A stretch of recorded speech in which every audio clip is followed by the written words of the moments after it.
Oui, il faut rendre grâce à Dieu et prier pour nos compatriotes qui sont décédés au lieu saint donc du Dakar, pour dire que l'aspect sobre de la cérémonie a été dicté par le fait que nous sommes en deuil.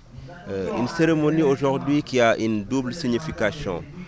La première, c'est l'installation du gouvernement scolaire du lycée. On rappelait aux jeunes les principes de fonctionnement d'une république et qui parle de gouvernement, parle de démocratie, parle donc de citoyenneté.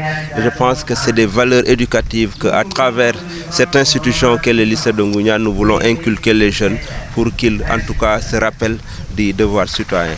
Nous avons utilisé ce prétexte pour faire un acte qui est important pour nous, c'est d'offrir 5300 fascicules aux candidats au baccalauréat. Des fascicules élaborés dans les disciplines donc de philosophie, d'histoire, de géographie, mais également de sciences, en sciences de la vie et de la terre, en sciences physiques, mais également en mathématiques. Ce geste entre dans le cadre d'une traduction, d'une vision que nous avons pour le Sénégal de demain. C'est que ce Sénégal doit être porté par la jeunesse d'aujourd'hui. Pour que cette jeunesse puisse porter valablement ce Sénégal de demain, il faut que cette jeunesse soit formée et bien formée. C'est pourquoi depuis l'année dernière, en tant que fils de ce terroir, en tant qu'acteur politique, j'avais initié donc un don de fascicules aux élèves du lycée de Ngoundiane et de Toubatoul et un peu de Thiénaba. Ce geste d'une valeur didactique a permis à Ngoundiane d'atteindre un taux de 67% au baccalauréat, qui dépassait largement la moyenne de l'académie, mais également la moyenne nationale au baccalauréat. Et surtout au niveau des disciplines scientifiques où on avait eu un nombre assez remarquable de mentions. Et je pense que nous ne pouvons pas préparer les jeunes à gérer le Sénégal de demain s'ils ne sont pas prêts. Cette année, nous avons voulu multiplier cette action, mais également le donner une ampleur beaucoup plus vaste. C'est pourquoi, au-delà de ces 3 lycées, nous l'avons porté à 10 lycées. Donc, en plus du lycée de Ngoundiane, celui de Toubatoul, celui de Thiénaba, nous avons en tout cas doté le lycée de Khombol, celui de Pout, celui de Sangué, celui de Fandène, mais également 2 lycées qui sont dans la ville de Thiès, le lycée de Fayou, le lycée de Medina Fall et le collège Kotch Barma. Donc, ce qui fait un total de 10 lycées, 5300 fascicules qui permettra aux jeunes de renforcer leur capacité, de se mieux préparer pour donc, les examens au baccalauréat. Et tant que nous aurons les moyens, en tout cas, de faire ce geste, nous le ferons, en tout cas, pour accompagner la jeunesse de notre pays, la jeunesse de notre département et la jeunesse de notre localité Ngoundiane pour qu'ils soient prêts pour demain. C'est grâce à mes moyens personnels parce que je crois beaucoup à l'éducation, je crois beaucoup à la jeunesse et je pense que si cette jeunesse est bien formée, elle sera à mesure de relever les défis du développement et les défis donc de, comment dirais-je, de l'essor de notre localité qui en a besoin et c'est le sens de ce geste que nous avons posé aujourd'hui. Malheureusement, l'environnement n'est pas encore stabilisé. Aujourd'hui, nous avons vu que le Grand Cadre a lancé un mot d'ordre de débrayage. Alors vous, en tant que maire, qu'est-ce que vous en pensez? Moi, je rappelle toujours que les enseignants sont des citoyens, ils ont des obligations, mais ils ont également des droits. Si dans le cadre donc, de l'exercice de leurs fonctions, ils sont appelés à réclamer donc, leurs droits, moi je pense que c'est le droit le plus légitime. Mais je pense qu'ils doivent également penser que l'État du Sénégal est en train de faire des efforts. Les collectivités également à leur niveau sont en train de faire des efforts. Je veux juste qu'ils soient raisonnables, qu'ils sachent que l'État ne peut pas tout faire, même si elle doit faire des efforts, mais surtout respecter les engagements qu'il a pris. C'est un appel solennel que je lance à l'État, même s'il fait beaucoup d'efforts pour aider les enseignants. Nous voulons une année paisible, nous voulons une année avec moins de troubles, parce que ça impacte négativement sur la qualité des enseignements. Donc je pense qu'ils seront raison gardée, ils pourront en tout cas trouver le juste milieu pour sauver l'année et surtout éviter des perturbations parce que pour le reste de l'année, je pense que nous sommes à quelques mois des examens. Il n'est pas permis en tout cas qu'on aille à des troubles. Ce n'est pas bon pour les enseignants, ce n'est pas bon pour l'école et ce n'est pas bon pour le devenir du Sénégal. Waaw dañuy sant Yàlla bu baax di wax ni ñu Yàlla may ñu fekk bés bi tey di bésu mbégte di ñaanal Yàlla ñi nga xam ne ñoo tax ñu def ko ci bés bi ci dëj noom ni ko président de la république sàkko tey mooy ñetteelu fan ci deuil national bi ba tax na lépp luy xumbeen dañ ko dindi ci cérémonie tey bi cérémonie bi nag ñaari signification la am bu ci njëkk mooy dañuy taxawal gouvernement scolaire u lycée bi gouvernement nag ñu ngi ko xam souvent gouvernement de la république du Sénégal waaye ñi nekk ay ndaw foo ñu tàggat leen ci li nga xam ne mooy symbole dëkk bi symbole république te gouvernement dafa bokk ci institution yi taxawal kon bu ñu leen tàggatee ñu xam rôle gouvernement ëllëg danañ xam ne bu leen yàlla joxe ay responsabilité ni gouvernement war a taxari réew noom la ñu war a taxawal seen gox waaye ñu profitoo ci pour jébbal may ay fascicule maanaam ay jumtukaay yoo xam ne ay jàngalekat yi nekk ci lycée bi ñoom ñoo ko élaboré jël ay sujet d'examen waaye jël ay cours ci discipline yu mel ni philosophie yu mel ni histoire géographie yu mel ni sciences naturelles ou sciences de la vie et de la terre yu mel ni mathématiques ak physique chimie muy discipline yoo xam ne dafa mokk ci yi gën a am doole pour candidats yi nekk bac ñu xayma juróomi junni fascicule ak ñetti téeméer ñu jagleel ko fukki lycée ya nga xam ne dañu nekk ci département Thiès muy lycée Ngoundiane bi nu nekk lycée Xombol lycée Touba Toul lycée Thiénaba lycée Pout lycée Sangué lycée Fayou lycée Médina Fall ak collège Kocc Barma bi nekk Thiès bu ñu amoon kàttan bi dañuy def lycée yi nekk ci département Thiès yëpp waaye boo gisee ne daaw ñetti lycée lañ tàmbale woon ren ñu def ko fukki lycée dañuy ñaan yàlla mu may ñu kàttan ñu mën a dajal yëpp muy loo xam ne dañ ko def sunu koom-koomu bopp du alalu kenn waaye dañu gëm enseignement gëm ne xale yi tey bu ñu bëggee ëllëg ñu mën a taxawu Sénégal mën a taxawu gox bii ñu nekk Ngoundiane ak département foo ñu tàggat leen te ñu nekk ci diggu doomu kuy ut baccalauréat nekkatuloo tout tànk waaye dama guloo université donc foo ñu waajal leen ba examen bi nga xam ne foofu lañu jëm yàlla may leen ci ndam te lii dañ ko defoon daaw yàlla mayuñ ci ndam parce que Ngoundiane mi ñu joxoon daaw ak Touba Toul Ngoundiane exemple amoon na 67% au baccalauréat te yéen a ngi fàttaliku daaw résultat yi baccalauréat dafa néewoon lool Ngoundiane ñu am taux bu baax waaye am ay mention yu baax kuy def lu baax nag yàlla di ci mbay ndam bu ci dellu ginnaaw loolu lañ ci jublu di ñaan yàlla mu may ñu kàttan ba ni ñu yéene bi nu am ci réew mi am ko ci Sénégal am ko ci département waaye am ko ci gox bii ñu juddoo yàlla may ñu kàttan bi nga xam ne képp ku ñu soxla daañ la mën a taxaw ndey nag ndaw ñi dañu tax syndicat yi menacé loolu waaw syndicat yi xam nga ñoom ay jàngalekat lañu dañu am li leen war waaye dafa am loo xam ne nguur gi daf ko warloo ak ñoom may ñaan nguur gi lépp loo xam ne tamit digaale ko no ak enseignants yi mu jéem ko respecté waaye enseignants yi tamit xam ne nguur mënul def lépp yàlla rek a mën def lépp nguur gi mi ngi def lu mu mën collectivité locale yi maanaam gox-goxaan yi maire yi ak département yi ñi ngi def li ñu mën ci compétence bi nga xam dañ ko transféré waaye teewul l'école bi moom foo mu am ay jafe-jafe comme yeneen jafe-jafe yi am ci yeneen kuréel yi li am solo rek mooy ñu xool li yenn maanaa xool li nguur gi mën ñu def ko waaye ñu bañ a perturber année bi parce que buñ ko defee seen doom lañ koy defal seen i jarbaat lañ koy defal ñi nga xam ne ñoo yor avenir u dëkk bi loolu lañ koy defal kon loolu may ñaan tamit ñu waxtaan daal ba trouver consensus je pense ci la lépp xaj. Voilà, le lycée de Ngoundiane, c'est un lycée qui compte 35 classes pédagogiques avec 29 salles de classe physique également, avec des salles également spécialisées. Aujourd'hui, on peut dire qu'on a une double cérémonie. Combien d'élèves ? 1700 élèves.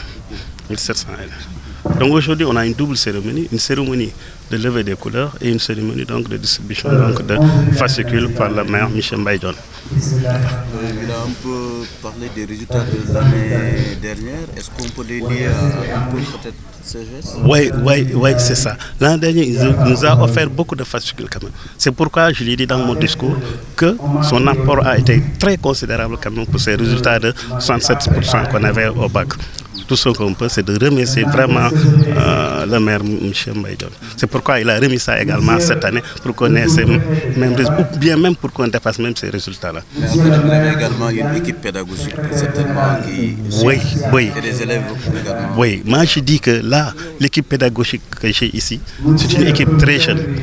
Vraiment, je n'ai pas de problème avec eux. C'est des gens qui respectent leur travail, vraiment. J'ai fréquenté d'autres écoles. Je sais que ce que j'ai trouvé à Ngoundiane, vraiment est unique. Le corps professoral forme uniquement une famille quand même. Si vous voyez pendant les fêtes de Pâques, pendant les fêtes de Noël, tous les professeurs étaient là en train de faire cours. Les clubs également fonctionnent très bien. Ils se sacrifient vraiment donc pour l'école, ces professeurs-là. Ils sont motivés ou pas? Oui, ils sont très motivés quand même. Ils sont très jeunes. C'est pourquoi ils sont très motivés quand même. 67% l'année dernière au bac, loin de la moyenne nationale. Vos prévisions cette année? On va tourner autour de 70% cette année. Oui. Vu que le maire a remis les mêmes gestes que l'année dernière, je pense qu'on pourra avoir ça. Les filières scientifiques oui, cette année, quand même, on a tout fait pour avoir une première S1 quand même de 8 élèves. Des difficultés particulières du lycée, vous en avez? C'est l'Internet quand même. On a un problème d'Internet ici à Ngoundiane, puisqu'il n'y a pas de réseau donc téléphonique. On a tout fait, on a écrit des correspondances au niveau du directeur de la Sonatel, donc on attend toujours. Donc le grand problème à Ngoundiane, vraiment, c'est le problème de l'Internet également. On a une salle informatique avec une trentaine de machines et tout. Il ne reste que quand même l'Internet au niveau de la salle. On a une collaboration avec les étudiants de l'université de Ngoundiane quand même. C'est eux qui dispensent les cours au niveau de la salle informatique. Comment vous vous organisez en termes de cours? Vous faites la journée continue ou quoi? Oui, on fait la journée continue. On descend les lundis, mardis et jeudi, on descend à 16h. Mercredi et vendredi, on descend à 13h. Pourquoi c'est possible? Parce que là, on n'a pas de problème de salle. Et on dispose également d'une cantine scolaire. C'est ça. On ne peut pas faire la journée continue sans cantine scolaire. Cérémonie bi tay bi ñaari cérémonie moom lañ boole. Benn cérémonie levée des couleurs ak benn cérémonie distribution des prix. Cérémonie levée de couleurs baax na ci xale yi parce que da leen di tàggat ci valeur républicaine moo tax ñu koy organiser toujours. Donc cette cérémonie là dafay jàngal xale yi nan la ñuy gérer nan la ñuy discuter donc nan la ñuy accepter les contradictions dans la démocratie. Pour ce qui est bu dee problème fascicule yi kontaan ci rek lañ def parce que daaw maire defoon na ko ñoom 67%. Pourquoi pas mu reprendre ko cette année également. Unanimement ñun ñëpp d'accord nañ ci fascicule daaw yi am na impact bu baax a baax ci résultat bagu daaw yi. moo tax maire bu ko bàyyi il faut mu defaat lu mel noonu foo ruur sa loxo gis fa dara foo nga ruuraat fa également pour indi fa lu mel noonu. loolu yokk leen ñaax la ren jii lan moo nekk seen objectif. suñu objectif daal mooy am 70%.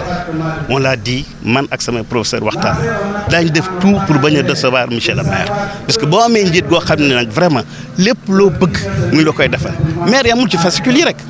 puisque suñu cantine scolaire bi manqué produit maire day intervenir maire papier man daf ma koy jox maire daf may jox craie daf ma jox éponge daf ma jox cahier daf may réfectionner ay salle de classe problème ndox bu amee maire rek la ko donc moi je dis que man maay proviseur yi nga xam presque amoo problème même sama yeneen moromu proviseur su ma tase ñoom ma ne booy fa nekk ma leen ko ñaan laa nekk ñun ma yow am nga chance parce que tu es un bon maire boo xam ne vraiment day investir ci école lu ñuy def du laal di ko gërëm di ko sant daal vraiment te muy continuer li muy def te xam naa ne loo xam ne ci def jàngalekat yi ñu ngi góor parce que ay xale yu ndaw lañ aussi amul mag ay xale yu ndaw kese moo fi nekk vraiment corps professoral bu dynamique lay boo fi ñëwee fête Pâques fête Noël dafay mel ni fête amul prof yaa ngi fii di jàngale même dañuy wàcc 16h am na pro yoo xam dañuy war a ñibbi Thiès du ñibbi fii la ñu toog di liggéey xale yi ci problème mu club yi profit daal ils sont tellement motivés profit motivé laa am fii Ngoundiane.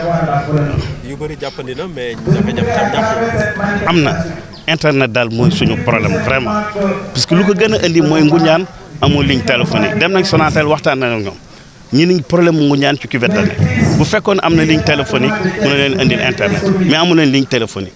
loolu nag mooy problème léegi nag bind naa directeur du Sonatel bi maa ngi xaar réponse am pour problème salle waaw mais nañ ci jafandu rek parce que am na lu mat fanweeri machine ci biir salle internet bi na ci commencé def lu ñu mën rek parce que salle informatique bi avant da nga ñu lëkkaloog ay étudiants yi nekk fii ci université ñoom ñooy ñëw di jàngal suñu xale yi informatique bien que amuñu internet waaye nag ñu jàpp ci lu ñu ku amul yaay namp ci maam rek en attendant. Prix d'excellence 20 lañu élèves lañu kii mooy am élèves yi am rek 13 jëm kaw ñooñu leen jël pour primer leen tey ji waaw. les proviseurs gis nañ ci fascicule yi discipline yi bëri na mais maanaam amul français te gis nañu aussi dans les établissements presque seen bibliothèque yi aussi amul document français.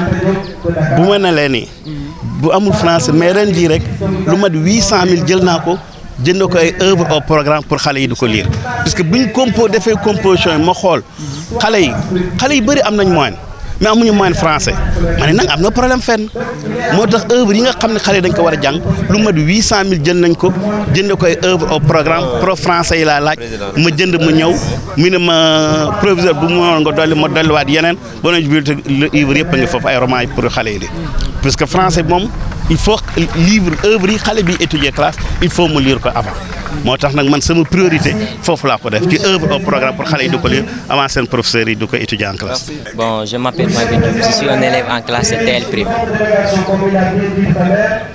Voilà, vous êtes le président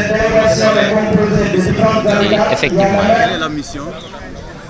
Bon, ma mission, c'est, comme je l'ai dit dans mon discours, ici le lycée de Ngoundiane à l'excellence. Bon, pour cela aussi, comme le proviseur l'a dit, l'école souffre d'un manque d'Internet.